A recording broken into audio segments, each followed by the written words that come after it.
Cooperative bank में 100+ score करना क्यों इम्पोर्टेंट हो जाता है। पहली बात तो हम देख लेते हैं कि कितने एप्लीकेंट्स ने अप्लाई करा इस एग्ज़ाम में। अप्रॉक्स अगर 80,000 ने अप्लाई करा है इसमें, कुछ लोग बोल रहे हैं कि 1.5 लाख ने करा है, लेकिन 80,000 कंसिडर कर लेते हैं हम लोग। वैकेंसी कितना है 2300। ये बाकी लोगों को क्या जॉब मिलेगा नहीं मिलेगा, क्या रीज़न है इसका?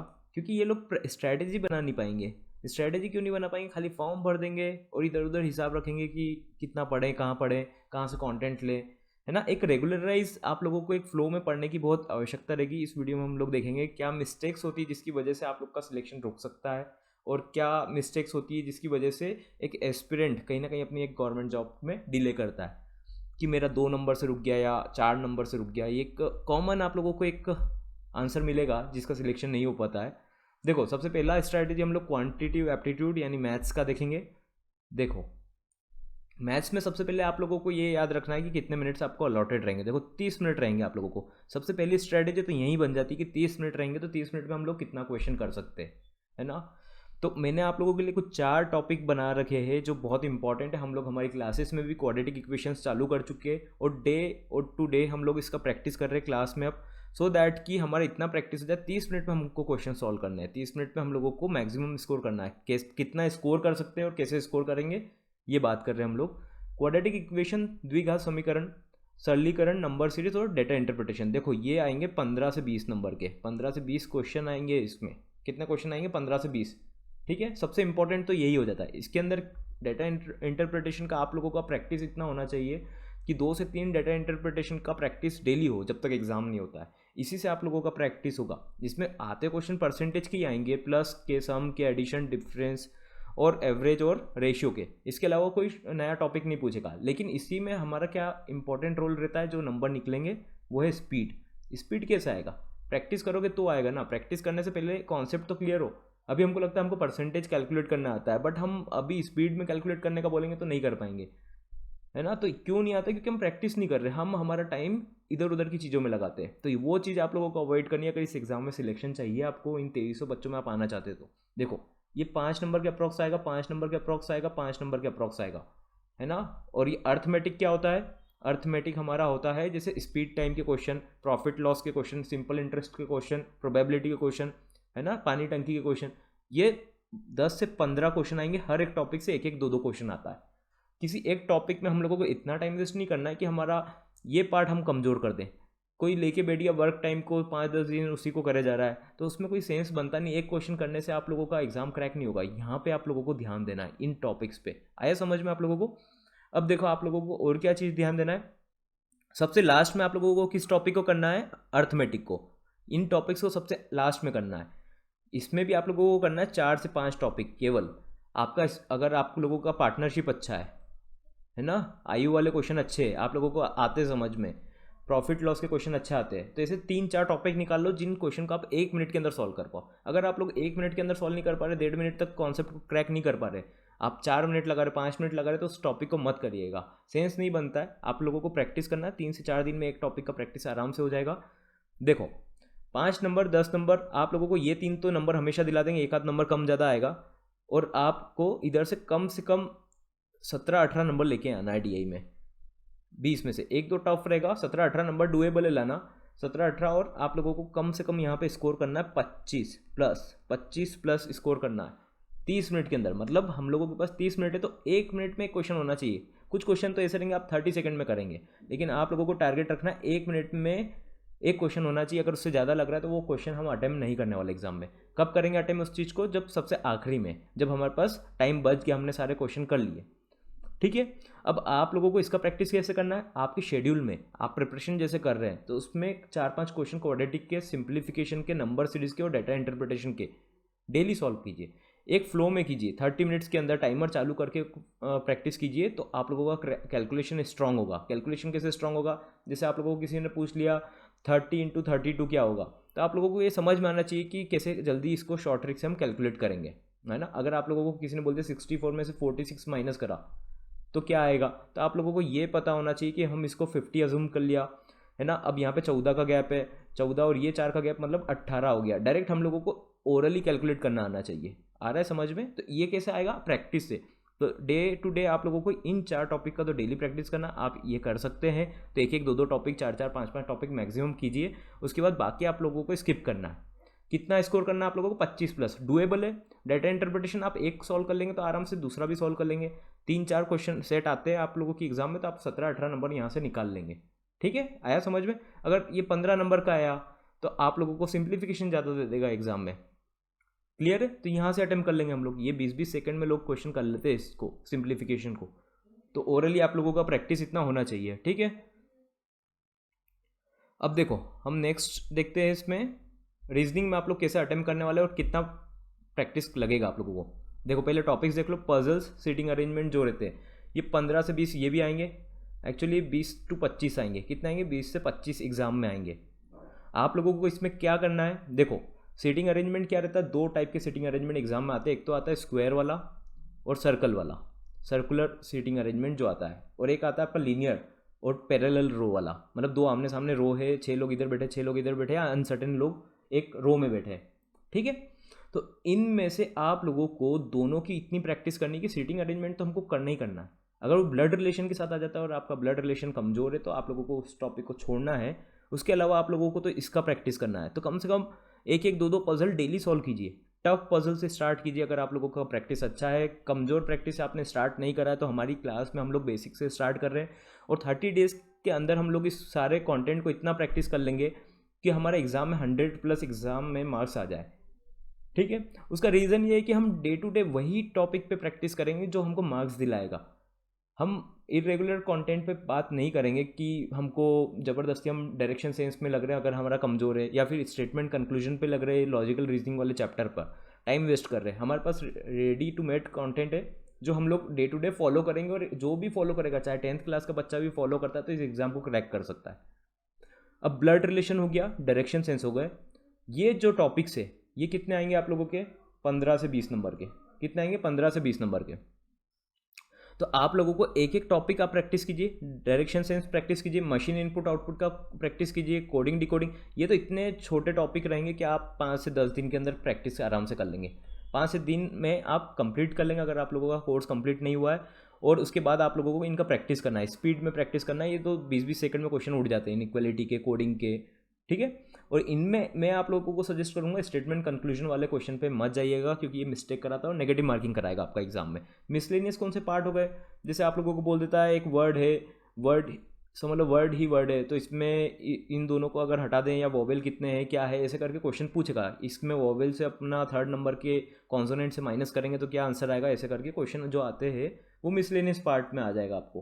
ठीक है, तो यहाँ से आप लोग कितना सिक्योर कर सकते हो? अगर आपने पजल का इतना ज़्यादा प्रैक्टिस नहीं करा है, जैसे स्क्वायर वाला कर लिया, सीटिंग अरेंजमेंट कर लिया अच्छे से आप लोगों ने, तो भी आप लोगों को 15 नंबर क्वेश्चन यहाँ से करना है। अगर 25 क्वेश्चन पूछते हैं, 3 पजल का प्रैक्टिस इतना करना है कि आप 5-5 मिनट में एक पजल कर लो। 5 से 6 मिनट में एक पजल करोगे, 15 मिनट के अंदर आपको ये करना है। बाकी 15 मिनट में किसी क्वेश्चन में फंस गए तो इतना टाइम होना चाहिए कि हम हमारा पेपर बिगड़ने से बचा लें। उसका प्रैक्टिस आप लोगों को कैसे होगा? मॉक टेस्ट से होगा। मॉक टेस्ट आप लोगों के लिए 10th ऑफ जनवरी से अवेलेबल हो जाएंगे, जो कोर्स लेंगे उनके लिए अभी। उसके बाद हम जनरल पब्लिक के लिए भी अवेलेबल करेंगे, but that to be paid रहेगा। ओके, तो यहाँ से आप लोगों को कितना सिक्योर करना है? 15 नंबर आप पजल और सीटिंग अरेंजमेंट से लाएंगे, और यहाँ से आप लोगों को 15 नंबर अगर पूछता है एग्जाम में, या 20 नंबर पूछता है तो आपको 15 नंबर लाने हैं। 15 क्वेश्चन पूछता है तो कम से कम 10 से 12 क्वेश्चन आपको यहाँ से अटेम्प्ट करने हैं। सिलोजिज्म आप लोगों को गलत नहीं करना है। बहुत सारे बच्चे ओवर कॉन्फिडेंट रहते हैं कि हमको सिलोजिज्म आता है, और वो जो पेपर एग्जामिनर रहता है आपसे मिस्टेक कराना चाहता है, वही मिस्टेक आप एग्जाम में करके आते हैं। ठीक है, तो सिलोजिज्म आप लोगों को अच्छे से कॉन्सेप्ट क्लियर करना है। एक नोटबुक में आप लोग आपके सारे कॉन्सेप्ट लिखिए। अगर आप लोगों ने एग्जाम दे रखा है तो भी कहीं ना कहीं हमारे अंदर कुछ कमी होगा, तभी हमारा सिलेक्शन नहीं हुआ है। ठीक है, तो इस चीज़ को आप लोगों को ध्यान में रखना है और प्रैक्टिस करना है। और सबसे ज़्यादा इंपॉर्टेंट रोल जो प्ले करता है एग्जाम में, वो ये है कि एक रूटीन में प्रैक्टिस करना है। आया समझ में? बहुत सारे बच्चे जीए लेके बैठे रहेंगे, अभी जीए में कम से कम 10-15 दिन वेस्ट कर देंगे, आएंगे नंबर 5-10 नंबर उसमें। तो आप लोगों को डिसाइड करना है कि स्कोरिंग पार्ट क्या है, कैसे नंबर स्कोर करेंगे। 100+ जाना है हमको, तो कैसे सिक्योर करने नंबर, है ना? तो आपने 15 नंबर यहाँ से उठाया, 15 नंबर यहाँ से उठाया, आपको 25 से 30 रीजनिंग में करना है। कितने करना है? 25 से 30। 25 से 30 आपको लाने पड़ेंगे, इतना प्रैक्टिस करना है। 30 डेज भी आप काउंट करके चलते हो, इतना प्रैक्टिस आपका आराम से हो जाएगा अगर आप सही कंटेंट से प्रिपरेशन कर रहे हैं। सही कंटेंट से मेरा मतलब ये जो एग्जाम में आते हैं उसी टाइप से, ऐसा नहीं कि बहुत डिफिकल्ट लेके बैठ गए या बहुत ईजी लेके बैठ गए।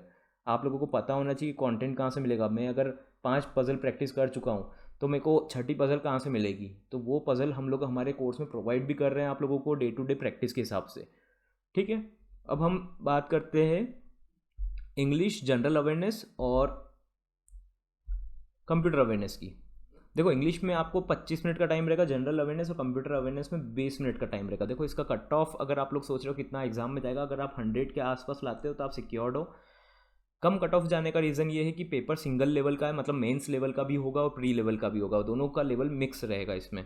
उसके अलावा आप लोगों को 25 मिनट का टाइम दे रहा है, टाइमर के साथ दे रहा है, तो मतलब आप सिक्योर नहीं कर सकते ज़्यादा नंबर। आपके पास मैथ्स में 30 मिनट्स है तो आप पूरे 40 क्वेश्चन कर नहीं पाओगे इतना टाइम में, है ना, क्योंकि कुछ ना कुछ पार्ट आपका वीक रह ही जाएगा। अब देखो इंग्लिश में क्या होगा, 2 पैसे जाएंगे 10-10 नंबर के, लगभग 20 मार्क्स के पैसे जाएंगे, 18 से 20 नंबर के पैसे जाएंगे। सेंटेंस करेक्शन जो आप लोगों ने हमारे टेलीग्राम ग्रुप में देखा होगा, हम पोस्ट करते हैं, जिसमें सेंटेंस करेक्शन रहता है, इसमें क्या मिस्टेक है, उस टाइप के क्वेश्चन रहेंगे। 4-5 वर्ड स्वैप के रहते हैं कि आपको एक वर्ड इधर दे दिया, एक वर्ड इधर दे दिया पूरे सेंटेंस में, ये पूरा सेंटेंस है, एक एक वर्ड दे दिया ए नाम से और बी नाम से, पूछा और सी नाम से और डी नाम से, तो ऐसे बोलेगा आप लोगों को कि इसका सही सीक्वेंस क्या है एक लाइन में। आया समझ में? तो वो ऐसे वाले का आपको प्रैक्टिस करना है। हम लोगों ने हमारे कोर्स में टेंसेस स्टार्ट कर दिए। टेंस से बेसिक्स इसलिए स्टार्ट करा क्योंकि आपको पैसेज समझना है, तो आपको टेंस समझ में आना चाहिए, तभी तो आप उसका कॉन्टेक्स्ट समझ पाओगे। सेंटेंस करेक्शन करना है तो आप लोगों को टेंस नहीं पता तो कुछ नहीं कर सकते आप। वर्ड स्वैप में भी इसका इंपॉर्टेंट रोल रहता है, सेंटेंस रीअरेंजमेंट में भी रोल रहता है। तो हम टेंस 4-5 दिन के अंदर कंप्लीट कर लेंगे विद प्रैक्टिस। विद प्रैक्टिस करने वाले हम लोग। अभी फर्स्ट क्लास हुआ है, सेकेंड क्लास 7 PM पे अपलोड हो जाएगा। ठीक है, क्लोज टेस्ट इसके अंदर रहता है। तो ये सब मिला के आप लोगों का 20 नंबर का आता है, 20 नंबर का लगभग ये आता है। तो आप लोग इसमें अगर वीक भी हो, सेंटेंस रीअरेंजमेंट का प्रैक्टिस नहीं है या इसमें कुछ क्वेश्चन छोड़ रहे हो, आपने यहाँ पे 10 नंबर उठाए और 5-10 नंबर आपने से पैसेज में उठाए, तो भी आप यहाँ पे 20+ ला सकते हो। वीक स्टूडेंट है जिसका इंग्लिश बहुत वीक है, उस वो 10 नंबर यहाँ पे प्लस ला सकता है अगर वो प्रैक्टिस करे सही से। पैसेज की प्रैक्टिस करेगा, 10-15-20 दिन प्रैक्टिस करेगा तो पैसेज में 10 नंबर उठा लेगा 20 में से। ठीक है, और इसमें से थोड़ा छोटा मोटा तो इतना कर सकता है जैसे सेंटेंस करेक्शन करना, तो अगर वो कॉमन अंडरस्टैंडिंग से भी समझ में आ जाएगा 2-5 नंबर इधर भी उठ जाएंगे। तो हम कंसिडर करते हैं यहाँ से 10+ तो मिनिमम वीक स्टूडेंट उठा लेगा, 20+ तो आप लोगों को लाने हैं जो एवरेज है, और 30 भी लाएंगे बच्चे अगर जिनका इंग्लिश अच्छा है। अब जनरल अवेयरनेस में हम बात करते हैं। जनरल अवेयरनेस में आप लोग टाइम वेस्ट मत करना, अभी IBPS आपको पूरा घुमा देगा पेपर में। बहुत सारी एग्जाम्स ऐसी हुई है सिंगल फेज की IBPS की जिसमें आप लोगों के कट ऑफ जनरल अवेयरनेस के 2-2, 3-3 नंबर भी गए। तो आप लोगों को इन चीज़ों का ध्यान रखना है कि हमको इसमें उलझना नहीं है। इसका रीज़न क्या है, आप लोगों से 2020-2021 के बारे में भी IBPS आजकल पूछने लग गया है, क्योंकि IBPS को पता चल गया कि आजकल लोग जनरल अवेयरनेस पे ज़्यादा फोकस कर रहे हैं, मैथ्स रीजनिंग पे नहीं फोकस कर रहे हैं। तो आप लोगों को इसमें क्या करना है, बैंकिंग अवेयरनेस आप 4-5 महीने का करो। कितने महीने का करेंगे बैंकिंग अवेयरनेस? बैंकिंग अवेयरनेस कहाँ से पढ़ेंगे, आप किसी वेबसाइट से डाउनलोड कर सकते हो, या हमारा कोर्स लेंगे तो आप लोगों को वहाँ पे कंटेंट मिल जाएगा इस चीज़ का। तो 4 से 5 महीने का आप लोगों को क्या मिलेगा, बैंकिंग अवेयरनेस आप लोगों को प्रैक्टिस करना है। कैसे क्वेश्चंस रहते हैं इसके अंदर मैं आप लोगों को सैंपल बताता हूँ। ऐप किस बैंक ने लॉन्च करा है, किस बैंक ने क्या स्कीम लॉन्च करा है, किस बैंक अभी न्यूज़ में आया था, और किस बैंक ने अभी ज़्यादा प्रॉफिट बुक करा है, ठीक है, किस बैंक का लाइसेंस रद्द हुआ है, किस बैंक के न्यू MDs आए हैं, ये वाली चीज़ें बैंकिंग अवेयरनेस में आएगी। ये ईजी टू रिकॉल है, आप आराम से इसको याद कर सकते हैं। गवर्नमेंट स्कीम सारी पढ़ लीजिएगा, गवर्नमेंट स्कीम से क्वेश्चन पूछते हैं। यूनियन बजट आप लोगों को लास्ट ईयर का करना है, मतलब 22 वाला करना है, और 23 में जो अभी 1 फेब के आसपास आएगा आप लोगों को उसका भी करना है। ये 2 यूनियन बजट आपको करना है, 4 से 5 क्वेश्चन ये दिला देगा आपको, ठीक है। और 1 से 2 महीने का लेटेस्ट, जैसे आप लोग कर सकते हो दिसंबर का और जनवरी का पूरा करंट अफेयर्स कर लो, जिसमें बैंकिंग अवेयरनेस भी आएगा। तो ये आप 5-5, 8-8 दिन में कर लो। ज़्यादा स्ट्रेस मत लेना लास्ट मंथ्स के करने में, क्योंकि उसका रीज़न ये है कि अभी IBPS लास्ट जनवरी से भी क्वेश्चन पूछ सकता है। तो आपने अभी 6 महीने का करके बैठ गए और आया कुछ नहीं, उसको रिवीजन करने में आप लोगों को बहुत टाइम लगेगा। उसकी बजाय आप लोग कंप्यूटर अवेयरनेस में टाइम दीजिए, अपना इंग्लिश में टाइम दीजिए, और मैथ्स और रीजनिंग को संभालिए। ये मत सोचिए कि मेरा तो रीजनिंग स्ट्रॉन्ग है, रीजनिंग सभी का स्ट्रॉन्ग रहता है। स्कोर कौन कर पाता है वो मैटर करता है। 40 क्वेश्चन आएंगे, आप 30 के आसपास अगर स्कोर कर पाते हैं, मतलब आपका इंग्लिश रीजनिंग स्कोर स्ट्रॉन्ग है आपका, ठीक है। नहीं तो आप लोगों का सेंस नहीं बनता है इसको करने का। अब आपसे बात कर लेते हैं हम लोग कंप्यूटर अवेयरनेस में आप लोग क्या टॉपिक्स करने वाले हैं। देखो कंप्यूटर अवेयरनेस में आप लोगों को जितने भी कैप्सूल्स मिलते हैं, आप लोगों ने नोटिस नहीं करा होगा कि आप लोग को एग्ज़ाम में जब आरआरबी का अगर आप लोगों ने एग्ज़ाम दिया होगा तो आप लोगों को पता होगा कि यार कंप्यूटर अवेयरनेस हमारे क्वेश्चन सेट में से आ ही नहीं रहे, कैप्सूल में से नहीं आ रहे। क्यों? क्योंकि वो खाली बेसिक बताता है, आपका कॉन्सेप्ट क्लियर नहीं कर रहे हैं। जनरेशन ऑफ कंप्यूटर आप लोगों को करना है, हिस्ट्री के बारे में पढ़ना है, कौन सा कंप्यूटर कब लॉन्च हुआ था, फर्स्ट कंप्यूटर कौन सा था, ये कौन सा था, माउस किसने इन्वेंट करा था, इस टाइप की चीज़ें आप लोगों से हिस्ट्री के बारे में ज़रूर पूछेगा एग्जाम में, क्योंकि 40 क्वेश्चन है। ठीक है। जनरेशन ऑफ कंप्यूटर में आप लोगों को करना है पूरा वैक्यूम ट्यूब कब से आया था, सेमीकंडक्टर कब से यूज़ हुआ है, सेकंड जनरेशन कब से कब आया था, कौन सा प्रोग्रामिंग लैंग्वेज किस में यूज़ हुआ है, मशीन लैंग्वेज कहाँ पे यूज़ हुआ है, ये सब चीज़ें आपको याद कर लेनी है धीरे धीरे, डे टू डे। इतना टाइम नहीं लगेगा आप लोगों को, एक एक टॉपिक हर एक एक दो दो दिन में करते रहिए। कंप्यूटर पार्ट्स हो गया, कंप्यूटर पार्ट्स कैसा हो गया, input output devices, memory units. आप लोगों से रैम रोम के बारे में बहुत पूछता था, कौन सा परमानेंट मेमोरी है और वॉलेटाइल कौन सा है ना। इसके अलावा आप लोगों से क्या पूछेगा, इंटरनेट और डिवाइसेस पूछेगा, लैन वैन मैन के बारे में पूछेगा, www और HTTPS में डिफरेंस क्या होता है, इस टाइप की चीज़ें पूछेगा। इंटरनेट में आप लोगों से हैकिंग वाली, फिशिंग वाली भी चीज़ें पूछेगा, स्पूफिंग क्या होता है ना, हैक कैसे होता है, क्या होता है, वायरस कौन से होते हैं, वॉर्म क्या होता है, और लेटेस्ट न्यूज़ में जो चल रहा है उसके बारे में भी पूछता है। नेटवर्किंग में टोपोलॉजी भी पूछेगा आप लोगों से, और आप लोगों से इसमें असेंबली वाला भी पूछेगा। देखो, इंटरनेट से पहले आप लोगों को सॉफ्टवेयर वाला पार्ट भी करना है। सॉफ्टवेयर वाला पार्ट कैसे करोगे कि ये वाला सॉफ्टवेयर, ऑपरेटिंग सॉफ्टवेयर क्या होता है, ऑपरेटिंग सिस्टम क्या होता है, कितने टाइप के सॉफ्टवेयर्स होते हैं, इन चीज़ों के बारे में आपको पढ़ना है। DBMS के बारे में पढ़ना है ना। Microsoft Office, Excel, PowerPoint, तीनों के बारे में पढ़ना है, और इसके शॉर्टकट पढ़ना है आपको। शॉर्टकट कैसे करेंगे अच्छे से याद, कंप्यूटर उठाइए और इसका आप पावर पॉइंट ओपन कीजिए, MS एक्सेल ओपन कीजिए, MS ऑफिस ओपन कीजिए, और रोज़ इस पर कुछ ना कुछ ट्राई कीजिए। इसमें से बहुत क्वेश्चन पूछेगा आप लोगों से, 5 से 10 क्वेश्चन पूछ लेगा, और यही आपको स्कोर कराएगा। कंप्यूटर पर टाइम दीजिए थोड़ा थोड़ा, डे टू डे। ठीक है। जनरल अवेयरनेस में टाइम देंगे। इस हिसाब से आप लोग अगर 25 नंबर आपका मैथ्स में लाते हैं, 25 नंबर रीजनिंग में भी लेके आते हैं, और यहाँ पर अगर आप 15 नंबर लेके आते हैं तो कितना हो गया आपका, 25 25 50 और 65 आपने अगर यहाँ पे, आप लोगों को ज़्यादा अटेम्प्ट नहीं करना है, यहाँ पे 10 प्लस ही अज्यूम कर लो, आप 10 प्लस लेके आना है। कोई टॉपर है जिसका बहुत इंटरेस्ट है, UPSC का प्रिपरेशन कर रहे हैं, तो उन लोगों के लिए तो 20 प्लस लाना ईजी है, लेकिन आप लोग 10 प्लस टारगेट कीजिए। 65 प्लस 10 आपका हो गया 75। प्लस की बात कर रहा हूँ मैं, मिनिमम की बात कर रहा हूँ, मैक्सिमम आप लोग की स्ट्रेंथ के ऊपर रहेगा। आप 5 सब्जेक्ट में, एक ना एक सब्जेक्ट में तो बहुत स्ट्रांग होंगे, हो सकता है आपका इंग्लिश अच्छा होगा। ठीक है। और कंप्यूटर अवेयरनेस में आप 25 स्कोर करने का कोशिश कीजिए, इसी हिसाब से आप लोगों का 100 प्लस बनेगा। प्लस जब भी बनेगा क्योंकि हम प्लस की बात कर रहे हैं। और एक एक सब्जेक्ट पे डे टू डे प्रैक्टिस कीजिए। सबसे ज़्यादा प्रैक्टिस आप लोगों को करना है मैथ्स का और रीजनिंग का। और रीजनिंग और मैथ्स में आप लोगों को अर्थमेटिक में टाइम वेस्ट नहीं करना है। डाटा इंटरप्रिटेशन और क्वाड्रेटिक और सिंप्लीफिकेशन और नंबर सीरीज, इनका डे टू डे प्रैक्टिस कीजिए। आधा घंटा पढ़िए, लेकिन आधा घंटा बहुत स्पीड में कीजिए इसको। ठीक है। और मॉक टेस्ट सॉल्व कीजिएगा। रीजनिंग में सेम आप लोगों को पजल पे ध्यान देना है, पजल प्रैक्टिस कीजिए। आज नहीं आता है ना आप लोगों को, अभी है आपके पास टाइम सीखने का। ठीक है। ये अपने आप को अंडर कॉन्फिडेंट मत कीजिए कि हम लोगों को पजल नहीं बनता है, बन जाएगा। 5 दिन करेंगे ना तो बनेगा, 5 दिन करो तो सही, पहले आप प्रैक्टिस थोड़ा इसका। ठीक है। कंप्यूटर पे आप टाइमली ध्यान दीजिए, वीकली पढ़ सकते हो इसको आप। वीकली में कैसे, ये 2 टॉपिक आपने एक वीक में पढ़ा, दूसरे वीक में आपने 2 टॉपिक पढ़ा, इस टाइप से क्वेश्चन को सॉल्व कीजिए। और MCQs लगाइए इसके, जितना MCQs लगाएंगे इतना कॉन्सेप्ट क्लियर होगा। बैंकिंग अवेयरनेस यहाँ से करना है आप लोगों को, बाकी इतना स्ट्रेस लेके नहीं पढ़ना है आप लोगों को। जनरल अवेयरनेस मेरा सजेशन, आप लोगों को इतना स्ट्रेस लेके मत पढ़ना, ये पेपर बिगड़वा देगा। नहीं तो आप इंग्लिश भी ढंग से नहीं कर पाएंगे, ये भी ढंग से नहीं कर पाएंगे।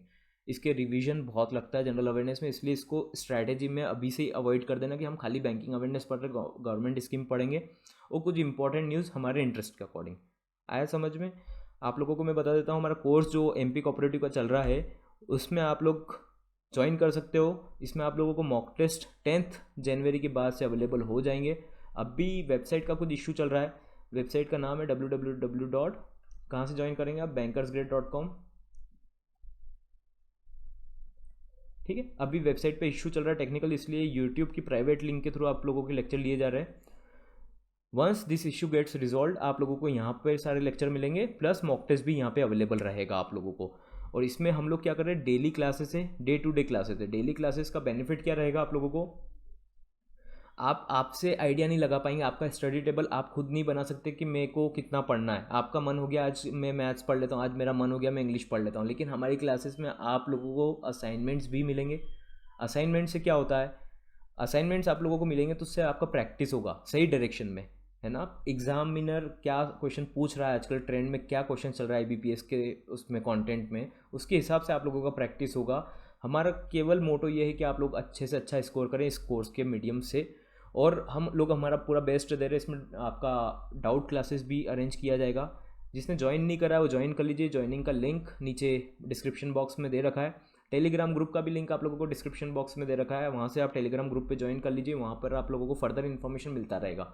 उसके अलावा आप लोगों को क्या करना है, इसमें डे टू डे आपका एक रूटीन बनाइए और पढ़ाई कीजिए। कैसे पढ़ाई करना है, मॉर्निंग में आप लोगों ने मैथ्स कर लिया, रीजनिंग कर लिया। ऐसा नहीं कि मेरे को डे टाइम में बोर होता हूँ जब जाके मैं मैथ्स पढ़ लेता हूँ, ऐसा नहीं। आप लोगों के दिमाग में चलते रहना चाहिए मैथमेटिक्स की, मेरे को ऐसा कैलकुलेशन स्पीड में करना है। मतलब आपको याद रहना चाहिए कि 30 मिनट्स है आपके पास, 30 मिनट्स में आप लोगों को परफॉर्म करना है वहाँ पे।